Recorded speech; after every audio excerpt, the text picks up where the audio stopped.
صدیق عکس حسن و جمال محمد است، فاروق ذل جاہ و جلال محمد است، عثمان ضیاء شمع کمال محمد است، حیدر بہار باغ خصال محمد است، اسلام ما اطاعت خلفائے راشدین، ایمان ما محبت آل محمد است۔ ان کی مہک نے دل کے غنچے کھلا دیے ہیں، جس راہ چل دیے ہیں کوچے بسا دیے ہیں، جب آ گئی ہیں جوش رحمت پہ ان کی آنکھیں، جلتے بجھا دیے ہیں روتے ہنسا دیے ہیں۔ ان کے نثار کوئی کیسے ہی رنج میں ہو، ان کے نثار کوئی کیسے ہی رنج میں ہو، جب یاد آ گئے ہیں سب غم بھلا دیے ہیں۔ آنے دو یا ڈبو دو اب تو تمہاری جانب، کشتی تمہیں پہ چھوڑی لنگر اٹھا دیے ہیں۔ بریلی کے تاجدار فرماتے ہیں اللہ کیا جہنم اب بھی نہ سرد ہوگا، رو رو کے مصطفیٰ نے دریا بہا دیے ہیں۔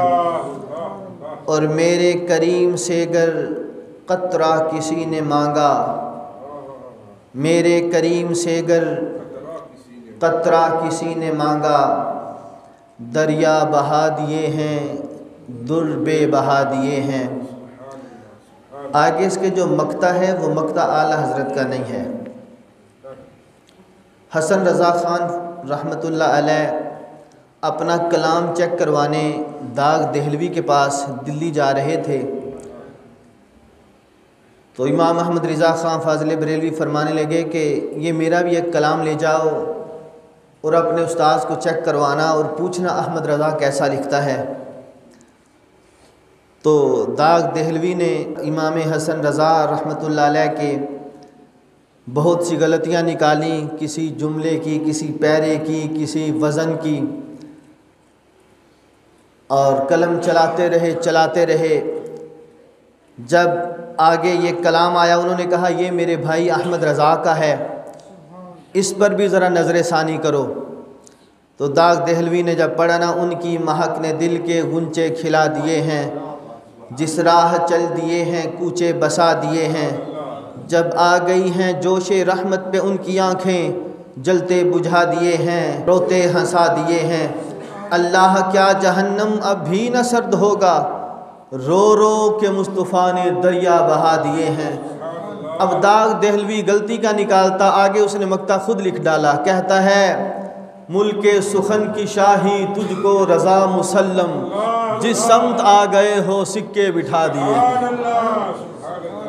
جس سمت آ گئے ہو سکے بٹھا دیے ہیں۔ اللہ تعالیٰ کی حمد و ثنا کے بعد حضور اکرم شفیع اعظم جناب احمد مجتبیٰ حضرت محمد مصطفیٰ صلی اللہ علیہ وآلہ وسلم کی بارگاہ میں ہدیہ درود و سلام عرض کرنے کے بعد، معزز و محترم سامعین کرام السلام علیکم ورحمۃ اللہ وبرکاتہ۔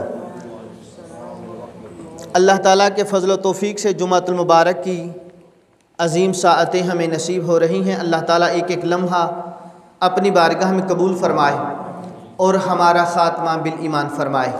اس ماہ مقدس کو ہم سب کی طرف سے قبول فرمائے۔ رحمت عالم صلی اللہ علیہ وآلہ وسلم نے اس عظیم مہینے کے بارے میں بہت سے ارشادات فرمائے ہیں۔ اللہ تعالی ہمیں ان ارشادات پہ عمل کر کے اپنی آخرت سنوارنے کی توفیق عطا فرمائے۔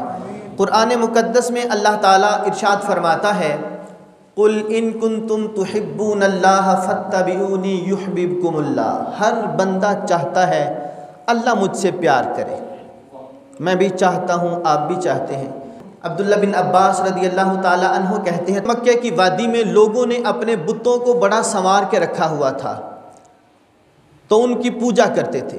نبی کریم صلی اللہ علیہ وسلم نے فرمایا اے قریش، تم اپنے ابا جی حضرت خلیل علیہ السلام کے دین سے پھر گئے ہو، لہٰذا سیدھے ہو جاؤ اور اسی ابراہیم علیہ السلام کے دین پر واپس آ جاؤ، ایک اللہ کو مانو۔ تو قریش وہ جو مشرکین تھے وہ کہنے لگے ہم تو اللہ کو راضی کرنے کے لیے ان بتوں کا وسیلہ ڈالتے ہیں۔ وہ کہتے تھے محبت ہم اللہ سے ہی کرتے ہیں، پیار ہم اللہ سے ہی کرتے ہیں، لیکن ہم ان کے وسیلے سے اللہ جلدی سن لیتا ہے۔ کفار مکہ کا یہ دعویٰ تھا، تو اللہ تعالیٰ نے ارشاد فرمایا قُلْ إِن كُنتُمْ تُحِبُّونَ اللَّهَ فَاتَّبِعُونِي يُحْبِبْكُمُ اللَّهُ۔ محبوب ذرا اپنے پیارے سے لہجے میں ان کو سمجھا دو، ان کو بتلا دو، ان کنتم تحبون اللہ، اگر تم محبت کرتے ہو اللہ سے تو پیروی کرو مصطفیٰ کی، کرتے ہو محبت اللہ سے تو پیروی کرو مصطفیٰ۔ محبت جس سے کی جائے تو پیروی بھی اسی کی جاتی ہے۔ اللہ فرماتا ہے محبت کرتے ہو مجھ سے، پیروی کرو مصطفیٰ کی۔ اگر تم میرے محبوب کے پیچھے پیچھے چلو گے یحببکم اللہ، اللہ تم سے محبت کرنے لگ جائے گا۔ یحببکم اللہ ویغفر لکم ذنوبکم، اللہ تمہارے گناہوں کو معاف کر دے گا، واللہ غفور الرحیم۔ اور صحابہ کرام رضی اللہ تعالی عنہم کا بھی حضور کی محبت میں اس طرح والہانہ انداز تھا کہ ہمیشہ محبوب کی، اور ہر بندہ چاہتا ہے، ہم بھی چاہتے ہیں اللہ راضی ہو جائے، اللہ کا رسول راضی ہو جائے۔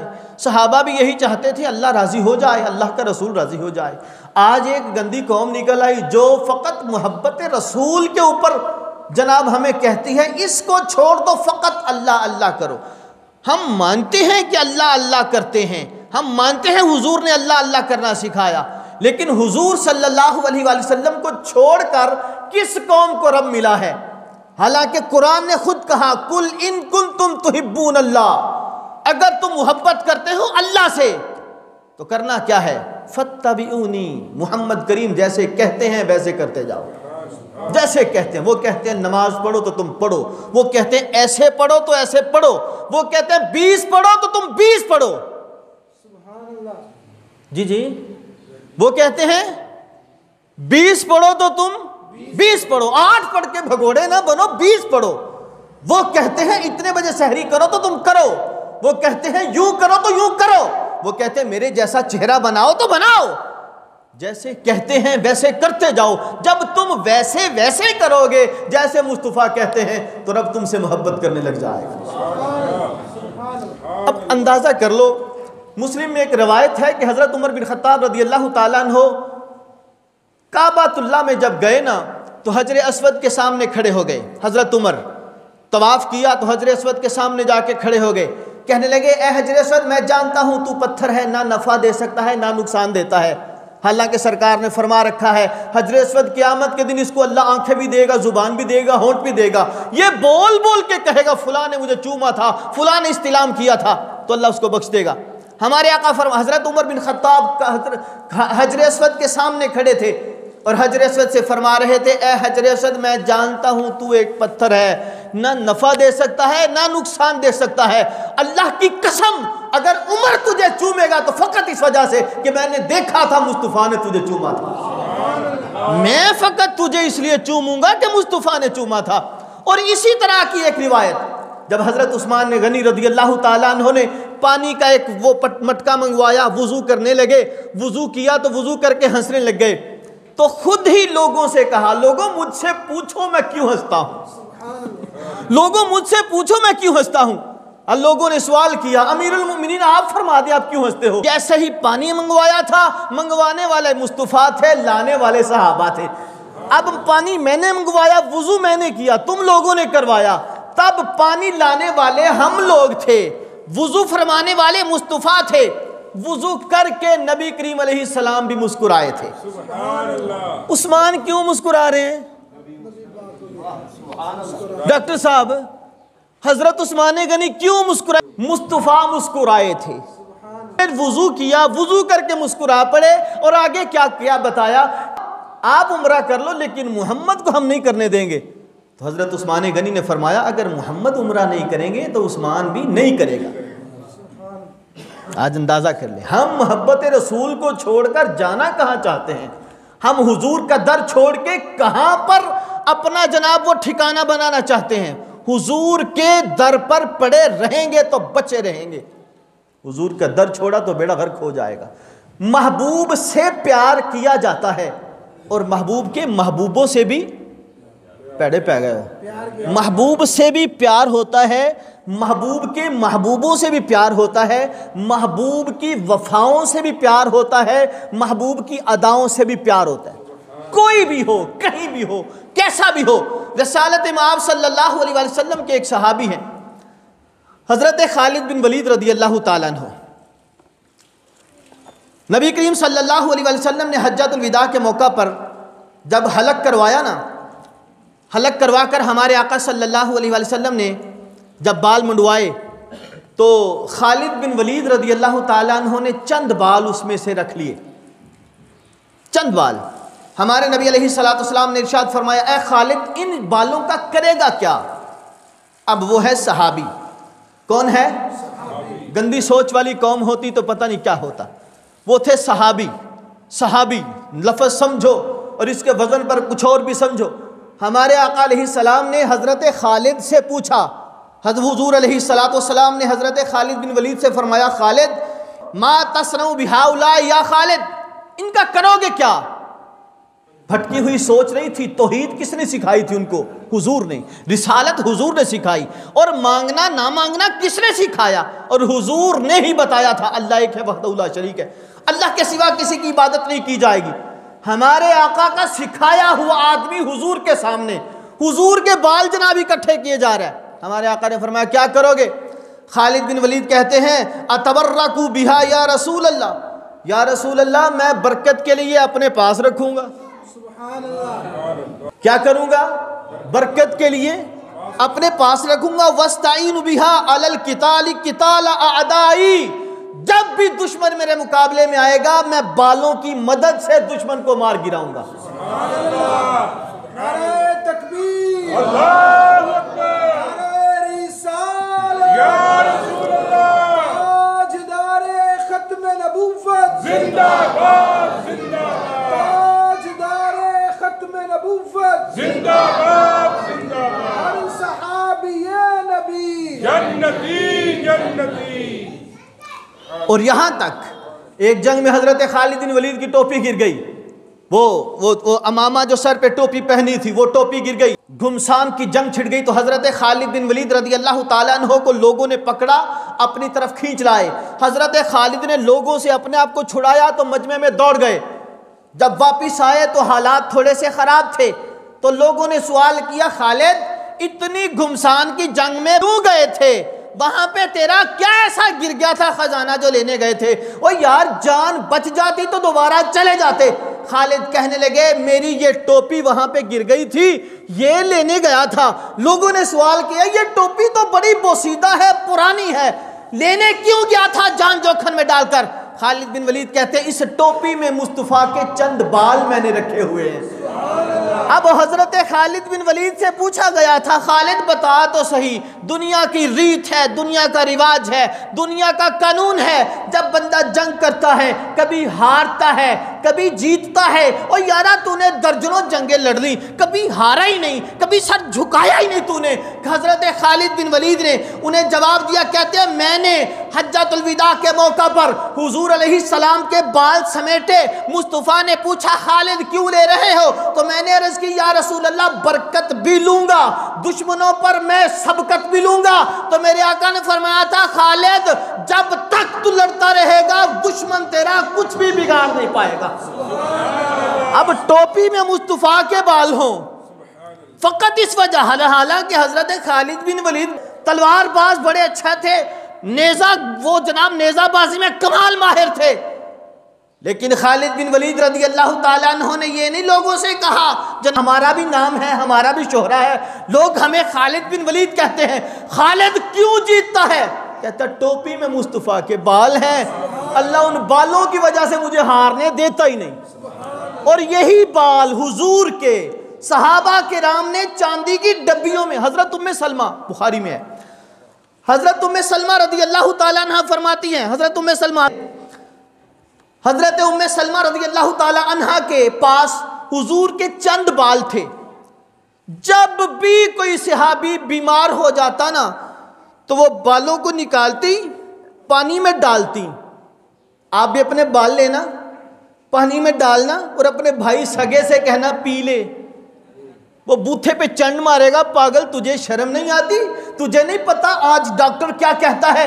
اگر بال پانی میں ڈال کے پیئیں تو بیماریاں لاحق ہو جاتی ہیں، اور بیماریاں بھی لا علاج۔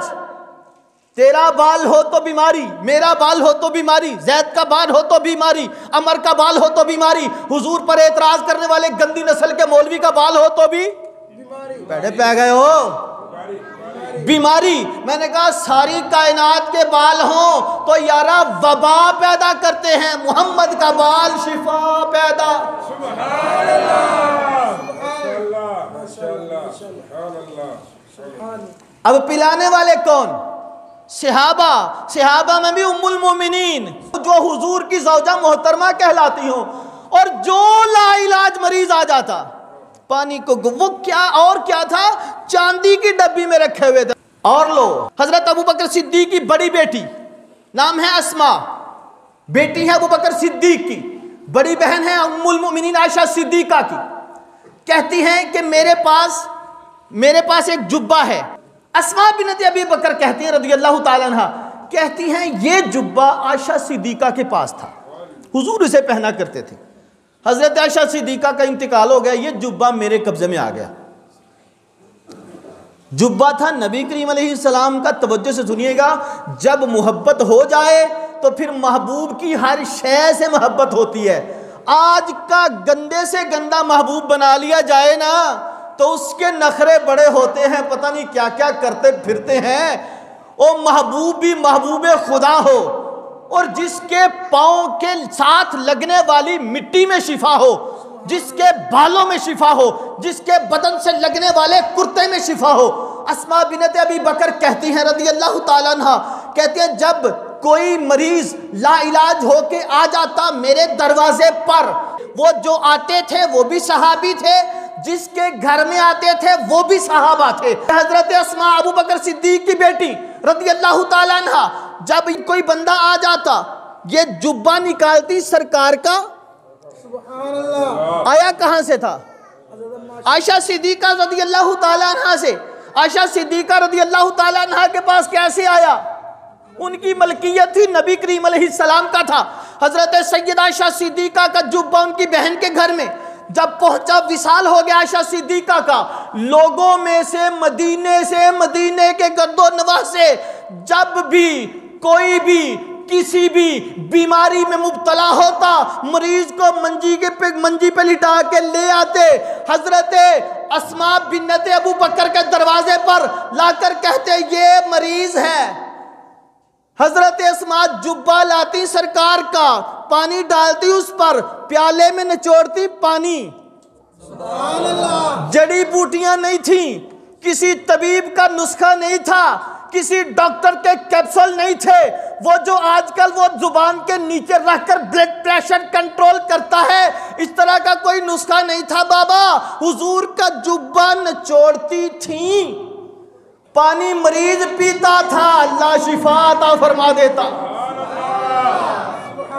یہ کوئی معمولی بات نہیں ہے، لوگوں کی عقل میں نہیں آتی، لوگ اس کو بھی نہیں مانتے، کہتے نہیں جی یہ تو بس ہو جاتا ہے، پاگل کے پاگل ہی رہتے ہیں۔ حضرت یوسف علیہ السلام کا قصہ ہے قرآن میں، بھائیوں کی جب آپس میں پہچان ہو گئی، ان کو پتہ چل گیا یہ یوسف ہے، بھائیوں نے جناب رونا شروع کر دیا، کہنے لگے یوسف، ایک عرصہ گزر گیا، ابا جی تیری جدائی میں روتے رہے، تجھے بڑا یاد کیا، یوسف جیسا بیٹا، یوسف جیسا شاہ، یوسف جیسا خوبصورت، جس کو حسن معجزے کے طور پہ ملا ہو، وہ کیا کہا تھا کسی نے، اوہ 3 مہینے رجی خلقت ویکھ یوسف کنعانی، پر جنہ محمد عربی ڈٹھا رج گئے دومی جہانی۔ حضرت یوسف علیہ السلام، آپ کے ابا جی حضرت یعقوب روتے رہے جدائی میں، آنکھیں سفید ہو گئیں، بینائی چلی گئی، نظر نہ آتا تھا۔ حضرت یوسف کے بھائیوں نے کہا بھائی یوسف، ابا جی ٹھیک نہیں ہیں، رو رو کے جدائی میں تیری وہ جناب آنکھیں جاتی رہیں، اب کیا کریں؟ یوسف عزیز مصر بن چکا، یوسف وہاں کا امیر بن چکا، یوسف وہاں کی گدی پہ بیٹھا تھا۔ حضرت یوسف نے یہ نہیں کہا چلو سواریاں شاہی لے جاؤ، ابا جی کو یہاں لاؤ، علاج کرواتے ہیں، یہاں سے طبیب لے جاتے ہیں، علاج کرواتے ہیں۔ حضرت یوسف علیہ السلام نے جو جبہ پہنا تھا نا، سبحان اللہ، سبحان اللہ، سارے بولو سبحان اللہ، بولو سبحان اللہ، بولو سبحان اللہ، ماشاءاللہ۔ اب یہ قرآن ہے، یہ کوئی یہ اٹکل پچو نہیں، لیلا مجنوں کی داستان نہیں، رب کا قرآن ہے، رب کا قرآن۔ یہی قرآن ہے جس کے بارے میں قرآن نے کہا تھا شہر رمضان الذی انزل فیہ القرآن، اور یہی وہ قرآن ہے جس کے بارے میں اللہ فرماتا ہے انا انزلناہ فی لیلۃ القدر۔ اب یہی قرآن ہے جس میں یہ بات ہے کہ حضرت یوسف علیہ السلام نے طبیب نہیں بھیجا، ابا جی کو نہیں بلایا ایمبولینس بھیج کے، ابا جی کو بھی نہیں بلایا، طبیب بھی نہیں بھیجا۔ حضرت یوسف علیہ السلام نے جو قمیض پہنی تھی نا وہ اتاری، وہ قمیض اتاری، فرمانے لگے اذهبوا بقمیصی ھذا، یہ میری قمیض لے جاؤ، فَأَلْقُوهُ عَلَى وَجْهِ أَبِي يَأْتِ بَصِيرًا، میرے ابا جی کی آنکھوں پہ ڈالنا، اللہ بینائی۔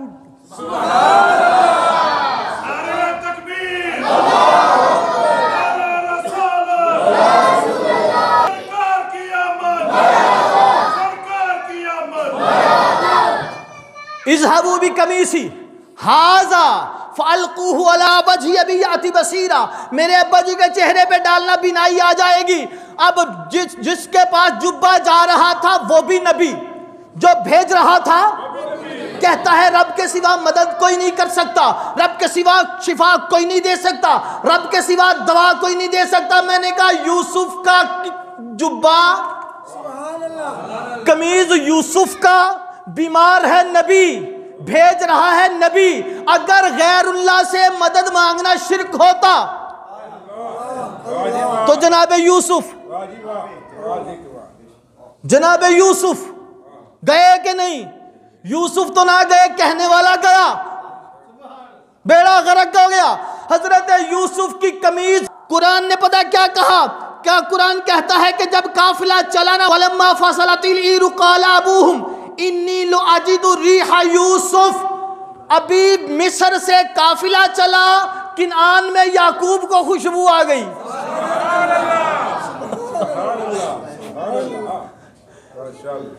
جبہ چلا مصر سے، جبہ چلا مصر سے، کنعان میں خوشبو آ گئی حضرت یعقوب کو۔ یعقوب علیہ السلام اپنے گھر والوں سے کہنے لگے اے گھر والوں، اگر تم مجھے سمجھو تو مجھے یوسف کی خوشبو آتی ہے۔ اتنا پتا چلا کہ یوسف کا جبہ شفا دے گیا، او بولے یوسف کا جبہ شفا دے گیا۔ اگر یوسف علیہ السلام کے جبے سے شفا ہو سکتی ہے تو یوسف کے امام کے جبے سے بھی شفا۔ نعرہ تکبیر، نعرہ رسالت، عظمت و شان مصطفیٰ، مقام مصطفیٰ، نعرہ تحقیق۔ امت نے بالوں سے بھی شفا پائی، امت نے جبے سے بھی شفا پائی۔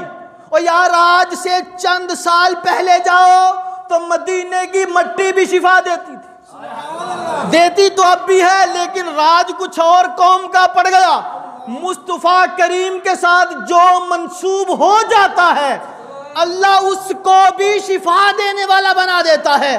آپ اندازہ کرو، سوچ کے دیکھو، میرا نبی، آپ نے کئی بار سنا بدر کے میدان میں ایک صحابی آ گئے، یہ بازو میرا کٹ گیا ہے، کوئی ڈاکٹر آج کا جوڑ کے نہیں دکھا سکتا، حضور نے لعاب لگا کے جوڑ کے پٹی بھی نہیں باندھی، فرمایا جا موج کر۔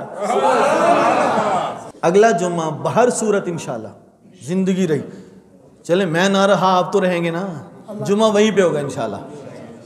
سب دعا کریں اور دعا کے ساتھ دعا بھی کریں، اللہ تعالی ہمیں وہ مسجد بنا کر اسے آباد کرنے کی بھی توفیق عطا فرمائے۔ اچھا جی، اللہ تعالیٰ ان کو جزا دے، سب کو جزا دے۔ جنہوں نے 100 بھی دیا اللہ ان کو بھی جزا دے، جنہوں نے 500 دیا اللہ ان کو بھی جزا دے، جنہوں نے 500 دیا ان کو بھی، جنہوں نے 5000 دیا ان کو بھی، جنہوں نے 5 لاکھ دیا ان کو بھی۔ وہ دینے والا ہے، میں اور آپ زید عمر بکر یا ہماری انتظامیہ کسی کو کیا دے گی یار؟ 100 بار نام لکھ لیں یہ لوگ، نام لکھے کی کیا ویلیو ہے؟ جب ان کے رجسٹر میں آ جائے نا، ان کے رجسٹر میں آ جائے۔ یہ مسجد اللہ کے فضل سے بنی کیسے ہے؟ کون دیتا ہے دینے کو منہ چاہیے، دینے والا ہے سچا ہمارا۔ ہم تو یہ لوگ ہیں، ہم تو کہتے ہیں یہ حضور کے وسیلے سے ہی بنائی تو اللہ نہیں ہے۔ ہم جو مانگتے ہیں اللہ سے مانگتے ہیں، لیکن وسیلہ ڈالتے ہیں تو جلدی ہو جاتا ہے۔ وگرنہ صحابہ کو کیا ضرورت تھی پانی مانگنے سرکار کے پاس آنے کی؟ اللہ سنتا نہیں تھا ہر جگہ پہ، پانی ہر جگہ سے اتر سکتا تھا۔ مدینہ طیبہ میں بخاری میں ایک حدیث ہے، انس بن مالک راوی ہیں، بیان کر دیتے ہیں۔ چلو میں اوکھا ہوں گا، پر انس بن مالک کہنے لگے جمعۃ المبارک کا دن تھا، مدینہ طیبہ میں قحط سالی تھی، بارش نہیں ہو رہی تھی۔ بٹ صاحب قحط سالی تھی، بارش نہیں ہو رہی تھی۔ ایک دیہاتی آ گیا، حضور کے سامنے بیٹھ گیا، صحابی رسول تھے، کہنے لگے یا رسول اللہ صلی اللہ علیہ وسلم دعا فرماؤ اللہ تعالیٰ بارش برسا دے۔ کیا کرے؟ بارش برسا دے۔ میرے آقا علیہ السلام نے ہاتھ اٹھائے تو بارش برس پڑی۔ جو لوگ کہتے تھے بارش ہو نہیں رہی، حضور نے دعا مانگی تو بارش ہو گئی۔ اب جس نے سوال کیا وہ بھی صحابی، جس مجمع میں بیٹھا تھا وہ بھی صحابی، جن سے سوال ہو رہا تھا وہ سارے نبیوں کے سردار، وہ سارے نبیوں کے سردار، توحید سکھانے والے، رسالت سکھانے والے، قرآن لانے والے، ساری امت کو بسانے والے، قیامت کو مجھے اور آپ کو بچانے والے، رحمت للعالمین کے سامنے بندہ کھڑا ہو کے کہتا ہے یا رسول اللہ بارش بارش بارش میرے مصطفیٰ کو کہنا چاہیے تھا، صحابی میں کلمہ پڑھانے آیا ہوں، بارش برسوانے نہیں آیا، لیکن میرے آقا نے دعا مانگی بارش برس پڑی۔ ہفتہ برستی رہی، اتوار بھی ہوتی رہی، سوموار بھی ہوتی رہی، منگل بھی ہوتی رہی، بدھ بھی، جمعرات بھی، جمعہ آ گیا، وہی بندہ یا کوئی اور کھڑا ہو گیا، کہنے لگا غرقنا یا رسول اللہ، غرقنا یا رسول اللہ، حضور غرق ہو گئے۔ مدینے کی گلیوں چوراہوں میں پانی ہی پانی نظر آتا ہے، آپ دعا کریں اللہ بارش بند کر دے۔ مجھے بتاؤ صحابی کی آواز کو اللہ نہیں سنتا تھا کیا؟ سنتا تھا، لیکن وہ صحابہ جانتے تھے بارش کروانی ہو تب بھی مصطفیٰ بند کروانی۔